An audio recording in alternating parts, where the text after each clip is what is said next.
चलिए आज हम शुरू करेंगे सवाल जवाब का सिलसिला। हमारे मशहूर और लोकप्रिय नेता और जो खास करके अपने ब्राउन वर्क के लिए खास करके वो काफ़ी मशहूर है, तो उनसे सवाल करते हैं। तो आदाब साहब। गुड इवनिंग भाई साहब, वेलकम। जी जी जी, ये मेरा पहला सवाल था, आप कांग्रेस छोड़ रहे तो उसकी कोई खास वजह? देखिए, कांग्रेस छोड़ने का वजह ये है, जैसा कि इलेक्शन होता 5 साल हुए का, तो जिस तरीके से कांग्रेस मैं 25 साल से कांग्रेस में हूँ, अभी मैं YSRC में भी 5 साल काम कर चुका हूँ। उसके बावजूद भी आज का जो कांग्रेस है, ये एक गरीब तबके को आवाम की ज़रूरत पूरी करने में नहीं दिखा।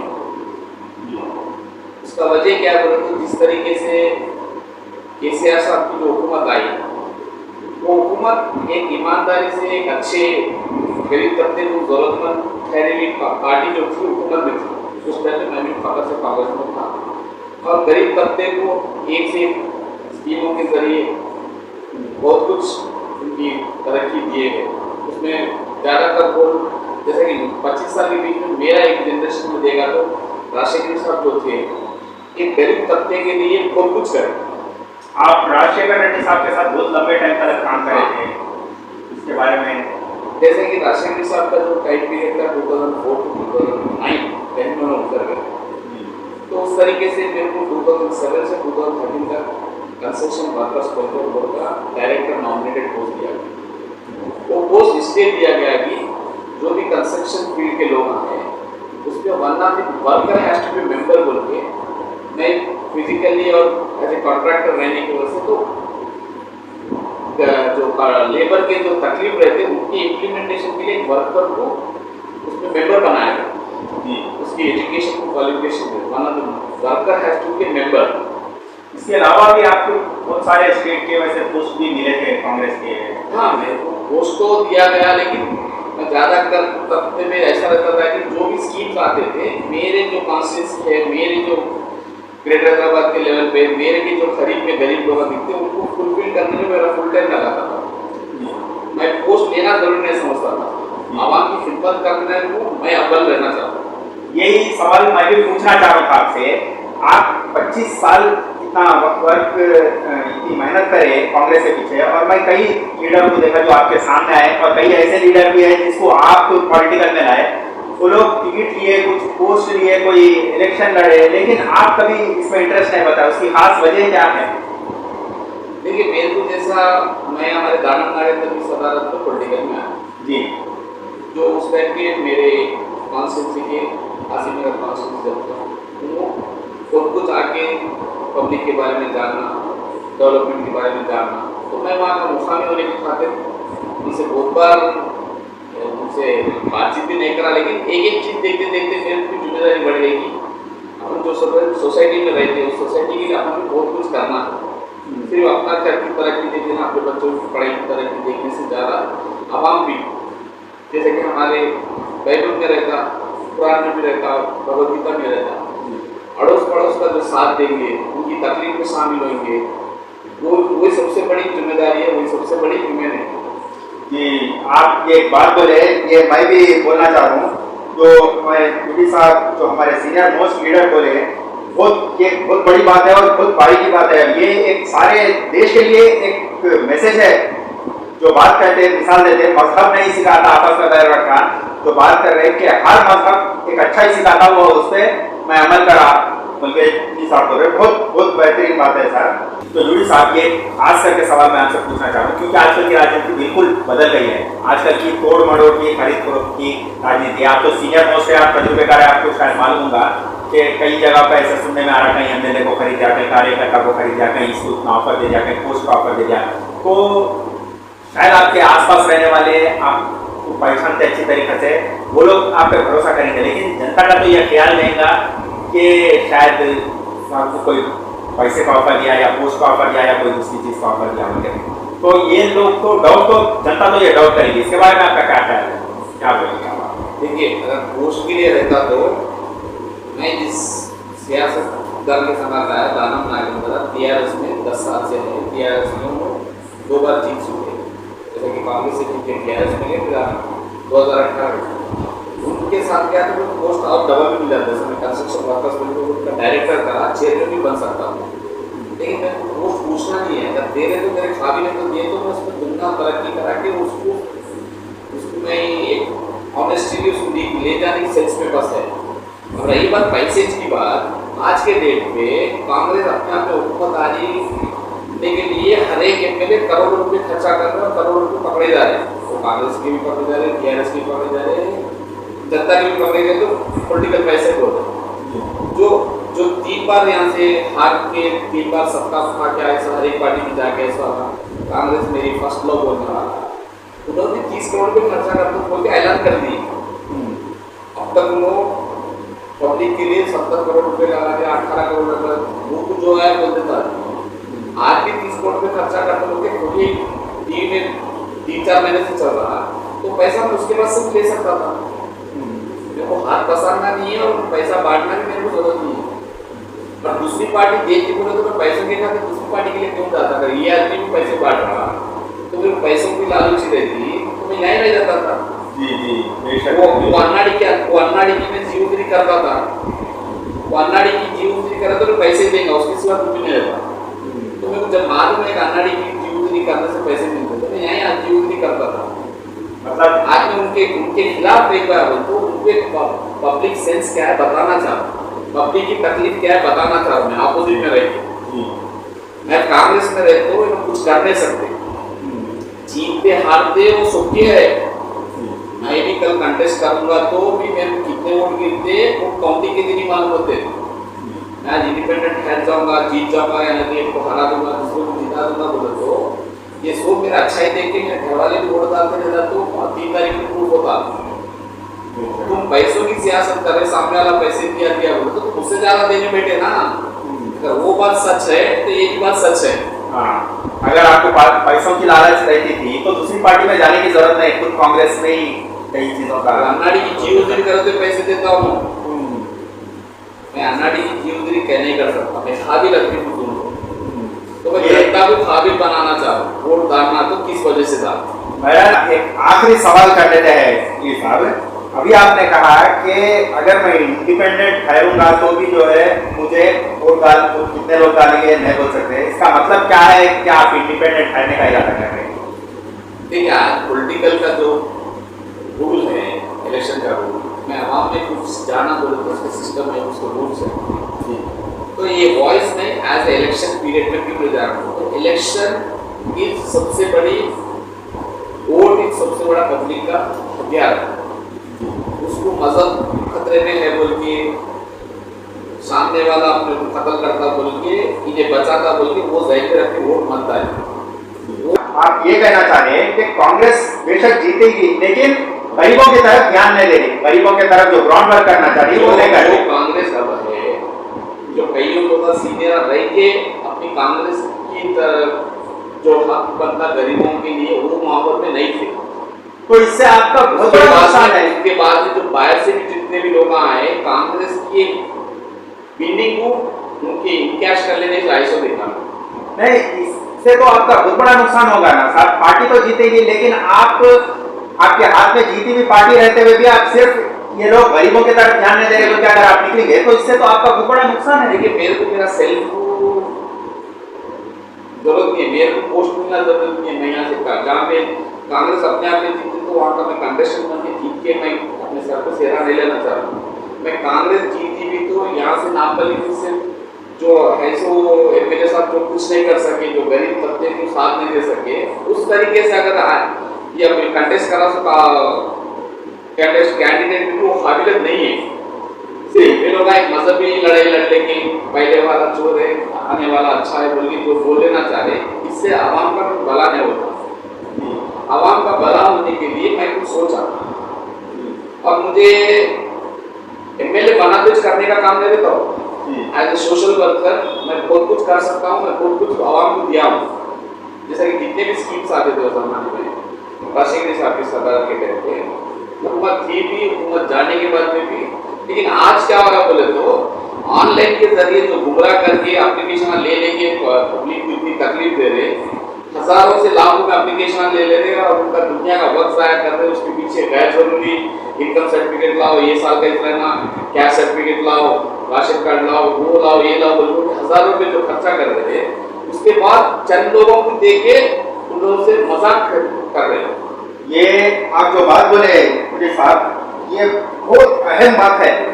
शायद आज तक कोई तेलंगाना का लीडर नहीं बोला, चाहे वो कांग्रेस का रहने दो या कोई रहने दो, अब तक खुल के नहीं बोले, चाहे कौन सी भी पार्टी रहने दो, कौन सी भी पार्टी रहने दो, खुल के नहीं बोले ये कोई भी पार्टी।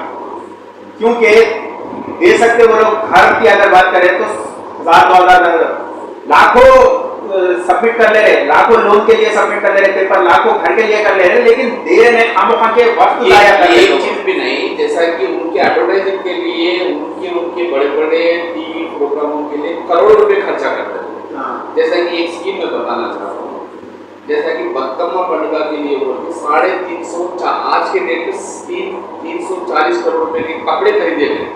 जो कपड़े 30 रुपए 40 रुपए में साड़ी मिलती है, इतना पैसा पब्लिक का खर्चा करके उसको बांटने के लिए पूरा स्टाफ लगा देंगे, कम से कम 400 करोड़ का खर्चा कर दिए।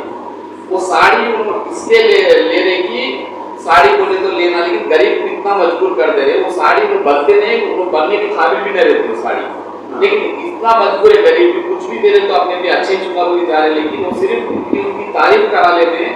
400 करोड़ रुपए खर्चा करके कर रहे हैं साल को। उसके बाद में हमारे क्रिश्चियन फेस्टिवल को कपड़े दे रहे बोल के उसके अंदर पूरे सस्ते कपड़े डाल देंगे, खाली उनके ऊपर पिक्चर आने के लिए जो एक 500 करोड़ रुपए खर्चा कर दे रहे, फिर रमजान के टाइम पे खर्चा कर दे रहे, यही बोलना ये जो गैर जरूरी खर्चे कर रहे हैं। तो आज मेरी कॉन्स्टिट्यूंसी को आप जैसा कि 400 करोड़ रुपए जो खर्चा कर दिए, वो 400 करोड़ रुपए अगर एक कॉन्स्टिट्यूंसी को काउंट करें तो 5 करोड़ रुपए आते हैं। वो 5 करोड़ में मैं साल को 5000 आदमी की तरक्की करा सकता हूँ। साल को 5 करोड़ अगर मेरे को हाथ में रखे तो मैं गरीब तबके को आज 5,000 आदमी को चुन लिया, तो आने वाले साल में 5,000 आदमी को पूरे कम से कम 20 से 25,000 कमाने के काबिल बना देता हूँ मैं। अब ये हाल ही में कांग्रेस में वैसे बड़े बड़े चेहरे जो जाने माने चेहरे हैं, कई चेहरे जो है हर पार्टी से वैसे हो रहे, कोई बीजेपी से निकल रहा, कोई बीआरएस से निकल रहे, कई जने यहाँ के हाल ही में मायावती के जो मुफ्ताज खान साहब है उनका भी निकलने के कुछ खबरें सामने आ रहे थे। तो हर पार्टी से कोई ना कोई निकल रहा है। हाल ही में कांग्रेस से बहुत मशहूर, शायद आपके साथ काम करने वाले लीडर अब्दुल्ला सोहेल साहब, माइनॉरिटी प्रेसिडेंट जो चेयरमैन थे, वो भी रिजाइन दे दिए। इसके बारे में आपका क्या कहना है? तो मैं ये कह सकता हूँ, जैसा मेरी जो सोच थी आवाम की तरफ थी और आवाम के लिए थी, अब्दुल्ला सोहेल साहब भी काफ़ी पुराने लीडर है और एक अर्बन एरिया जैसे अपने ग्रेटर हैदराबाद में बहुत जिम्मेदारी निभाए से लीडर थे, और उनको कांग्रेस में उनको माइनॉरिटी चेयरमैनशिप आना मेरे लिए भी खुशी बात थी। और उससे पहले हमारे साहब जैसे फखरुल्लाह साहब थे, उन्होंने बहुत कुछ करना चाह रहे थे। उस टाइम पे क्या करें तो कांग्रेस से माइनॉरिटीज का कम्युनिकेशन बहुत कम था। क्यों बोल तो कांग्रेस को एक जैसे कि फिरका परस्ती पार्टी से डिपेंड होती थी, अगर मुस्लिम माइनॉरिटीज हम हमारे साथ रहना बोले तो हम इनका साथ देना, वो इंटरनल उनका लिंक्स था। लेकिन जब से टीआरएस की गवर्नमेंट आई, हम मुस्लिम भी कांग्रेस से जुड़ना चाह रहा था, जैसे कि सेंट्रल में बीजेपी जो है अगेंस्ट माइनॉरिटी वायलेंस जो कर रहे थे, उसके बाद टीआरएस गवर्नमेंट भी एक अपने आप में बिल्कुल सेल्फिश बन गई थी। तो मुस्लिम जमात जितनी भी हैदराबाद में है वो फिर कांग्रेस से जुड़ना चाहिए। उसमें सोहेल साहब बहुत बड़ा रोल कर रहे हैं, और जैसा हम चाहते थे कि मुस्लिम जो भी आ रहे हैं उनको एक कॉन्फिडेंस देके अपनी पार्टी में बिल्डअप करने के लिए सोहेल साहब बिल्डअप कर देते हैं। मैं भी देख चुका हूँ उनके साथ, और फखरुल्लाह साहब की मुस्लिम में कोऑर्डिनेटर का काम था क्रिश्चियन माइनॉरिटी की तरफ से। तो हम लोग आवाम में पहले के जो माइनॉरिटी थे, जैसा कि हमारे अपने फारूक साहब है हमारे विजयनगर कॉलोनी के, जी तकरीबन हम लोग उस वाइस चेयरमैन थे जैसे कि जी हाँ, तो लोग हम मिलके एक आवाम को एक कॉन्फिडेंस दिलाते थे, आवाम को करीब लाने की कोशिश करते थे, आवाम की तकलीफ दूर करने में हमारा जहन रहता था। लेकिन आज थोड़े चंद लोग क्या करने बोले तो तुम कभी मस्जिद के खिलाफ बात नहीं उठाए, कभी असदुल के खिलाफ कुछ भी नहीं बोले, 10 मस्जिद वो हो गए। तो उसमें ध्यान देना और गरीब को डायरेक्ट कुछ हेल्प करना में बहुत फर्क है। हम ये चाह रहे थे कि कांग्रेस आएगी तो अर्बन एरिया में जैसे ग्रेटर हैदराबाद में जितने भी गरीब तबके के लोग हैं, रोड सिटी में क्या बोलते तो रहन सहन की तकलीफ होती है, वहाँ पे पानी की तकलीफ होती, रोशनी की तकलीफ होती। अभी भी एक 10 बाई 10 के घर में 8 बाई 8 के घर में 4-4 8-8 लोग जी लेते हैं। उसमें से उनको किस तरीके से निकाल सकते हैं, उनकी कैसा तरक्की करा सकते हैं, वैसे लोगों को आइडेंटिफाई करके उनकी सलाह कम ठहरते हैं। मतलब रोज के जो इंसान के परेशानियां हैं वो छोड़ के धर्म की राजनीति कर रही है। राजनीति में क्या होता है, वो तो मीडिया में आ जाना, जो चीज हल नहीं कर सकते उसके बारे में जरूरी नहीं है समझ लो। अगर इत्तेफाकन 10 से 12 मस्जिदें टूटे तो उसमें से कई ऐसे मस्जिद जैसे सेक्रेटरी की मस्जिद थी, जब केसीआर ने ठान लिया उन्होंने एक आलिशान सेक्रेटरीट बनाना चाहा, वो मेरी पहचान होना चाहिए उसमें, जैसा चार्टर कोई अपने निजाम लोग बना दे तो 400 साल के बाद उनका नाम चल रहा, उनमें घमंड आ गया था सेक्रेटरीट भी आने वाले दिन में एक इतिहास रहना चाहिए। अम्बेडकर स्टैचू भी 125 मेरे पास है, तो इसके बाद एक जो आवाम को जरूरतमंद पैसे जरूरी लगा करते उस दरमियान वो तो मंदिर को भी नहीं हटाए, उन्होंने मस्जिद को भी हटाए, लेकिन आप तामीर कर दिए उसको, हो सकता उससे सस्ता भी करें, लेकिन अपने को माहौल चाहिए नमाज पढ़ने के लिए, अपने को माहौल चाहिए मंदिर को जाने का, अपने माहौल चाहिए चर्च का माहौल चाहिए, उस तरीके से बनता। कई रोडों पे थोड़े बहुत निकालना जरूरी पड़ा, आज के डेट में पब्लिक में इतनी तकलीफ हो रही, लेकिन आप उसको एक जानबूझ के लोग हमारा मस्जिद तोड़ दिए, हमारा मंदिर तोड़ दिए, बल्कि जो कर लेना चाहे उससे आवाम का भला नहीं होता। ये धर्म की राजनीति, धर्म की राजनीति गैर जरूरी राजनीति है। आपका ये फर्ज है जब अपने एक जगह अपने को नमाज पढ़ने को अड़चन हो रही तो इसे 4 घरों को नमाज में बदल सकते, 4 रास्तों को नमाज में बदल सकते। लेकिन एक और बात एक है ना साहब, हालांकि सेक्रेटरीट था उसको तोड़ने की जरूरत नहीं थी, फिर खामखा के तोड़े वो हिसाब से, तो मेरे हिसाब से पैसों की गरीब गरीब को 4 जो ये पैसे बेकार कर रहे उसमें 4 गरीब पैदा हो सकता। अभी ये बड़े-बड़े सीएम बनने का इनका एक घमंड बाहर निकला, उससे पहले 400 करोड़ तकलीफ हुआ, हमने 1500 करोड़ 1500 हाँ जी मेरे गलती से 500 करोड़ में खत्म कर तुम बोल के, जो पहले से 800 से 900 करोड़ की वैल्यूबल थी वो जी, उसकी जो वैल्यू ऑन गोइंग सेक्रेटरीट था, उसके अंदर का फर्नीचर हो दो, उसका स्ट्रक्चर हो दो, 8 से 900 करोड़ का स्ट्रक्चर है वो, आने वाले 50 से 60 साल तक चलने वाला स्ट्रक्चर था वो। ये इनकी गवर्नमेंट और गुरूर बताने के लिए उस चीज को तोड़ के फिर 1500 करोड़ रुपए लगाए। अभी भी दुनिया का पैसा लग रहा उसमें, क्योंकि न्यू थिंग्स होना, उनको ऐशो आराम की जिंदगी होना, नए लेटेस्ट एसी होना, लेटेस्ट कंप्यूटर होना, सब बदल दे रहे, तो आवाम को खर्चा करने का पैसा वहां लगा दे रहे। लेकिन ये भूल जा रहे कि हमेशा वो लोग रहने वाले नहीं है, ये तो कभी भी इनकी कुर्सी हट सकती। लेकिन शैतान की हरकतें कैसे रहते बोल तो उन्हें उसको सब कुछ रहता, लेकिन उसको अल्लाह ने भी सब कुछ नहीं करना बोलती तकलीफ रहती। तो ये शैतानी हरकतें करने वाला किसका नाम कितना है वो नहीं, मेरा नाम उससे ज्यादा रहना के लिए आवाम की बदुआ ले रही, आवाम को जो हक मिलता वो नहीं देने वाले बदुआ ले रहे। इतिहास में बुराई से भी आता है। आप ये कह रहे हैं कि सोहेल साहब जो मुसलमानों के लिए आवाज उठा रहे थे, इसके लिए उनको सिस्टमेटिक आदमी, सिस्टमेटिक आदमी। तो वैसे दूसरे भी बहुत सारे कांग्रेस में मुस्लिम लीडर है, माइनॉरिटी लीडर, उनके बारे में आपका क्या ख्याल है? वो लोग कोई खास जैसे कि वोट सिटी से कई हमारे भाइयों लोग आए 5-6 साल से कांग्रेस से जुड़ के वहाँ की तकलीफां ला के पूरा अपने जहन में रख के किस तरीके से उनकी तरक्की करा सकते हो। कईयों भाई आते हैं हमारे बादलपुरा से, कईयों भाई जिम्मेदारी निकाले थे, या कुपरा से थे, मालपेट से थे।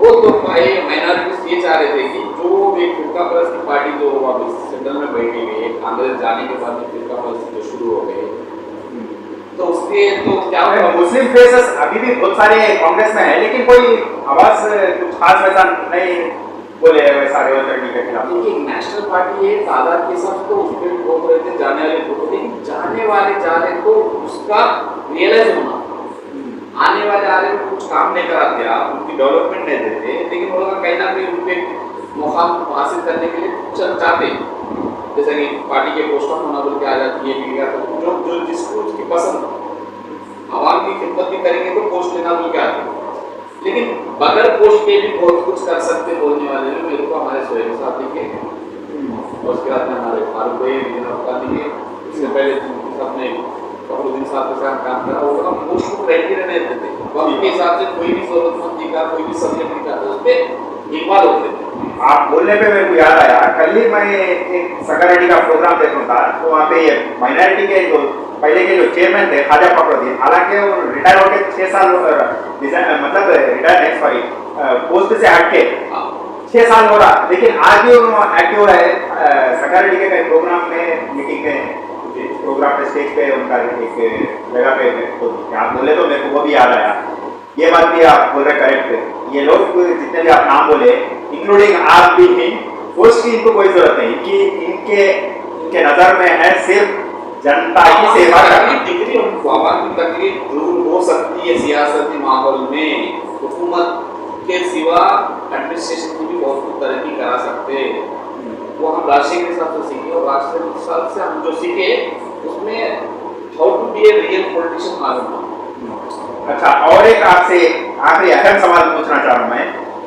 ज्यादातर लोग ऐसा बोल रहे हैं कि रेवंत रेड्डी आरएसएस से मिले हुए हैं, क्या ये बात को आप मानते हैं? ये बात देखिए, आरएसएस से मिलके आरएसएस का सिद्धांत क्या है वो प्रूव नहीं कर सकता, लेकिन रेवंत रेड्डी साहब जब से सदर बने, जो भी जिम्मेदारी से अपने इन्वॉल्वमेंट आ रहे थे उसको नेगलेक्ट बहुत कर रहे। हमारे पार्टी में नामपल्ली में जो है अपने आप को मैं तो कांग्रेस है, नहीं तो कांग्रेस नहीं है, मैं बोल तो बोलने आता, चंद लोगों की तरक्की करा जो बताओ, बोलो चंद लोग, लेकिन अभी फिलहाल अभी तक तो नहीं जीते ना, जीतने के बाद हो सकता है। देखिए, अभी मेरे को उनको जिता लेना जरूरी है, वो जीतना जरूरी नहीं है। हाँ, ये बात भी मैं हारे जो टाइम पे भी आवाम की तकलीफ दूर कर सका, आवाम में रहा, आवाम की तकलीफ को बरसा, उनका मसला हल करने में वक्त गुजारा, इसलिए उनको जीतना जरूरी नहीं है। यहाँ से कम 3 बार हार गया, 4 बार हार गया, उनको मेहरबानी करना जरूरी नहीं है। अभी भी अगर उसमें अखलाक है, अवाम क्या चीज है, पॉलिटिकल क्या चीज है, जो आदमी को पॉलिटिकल सेंस नहीं है, पब्लिक सेंस नहीं है, डेवलपमेंट सेंस नहीं है, सिर्फ गैर जरूरी बात करना बोले तो जलकर भी बात करना। अब आप जैसा चलिए साहब, आपसे ये बहुत खुशी हुई, आपसे मिलकर बात करके बहुत खुशी हुई, और आज ये भी जाने, मैं भी ये चीज सीखा और शायद हर हमारे ऑडियंस ये सीखे कि पॉलिटिकल में हर लीडर झूठा या हर लीडर रुतबे के वास्ते या हर लीडर पैसे के वास्ते नहीं रहता। आज भी ऐसे लीडर आए जो गरीब के वास्ते, जनता के वास्ते काम करने के उनका मकसद रहता सिर्फ जनता की सेवा करना, उसके अलावा कुछ नहीं रहता। बहुत आपसे मिलकर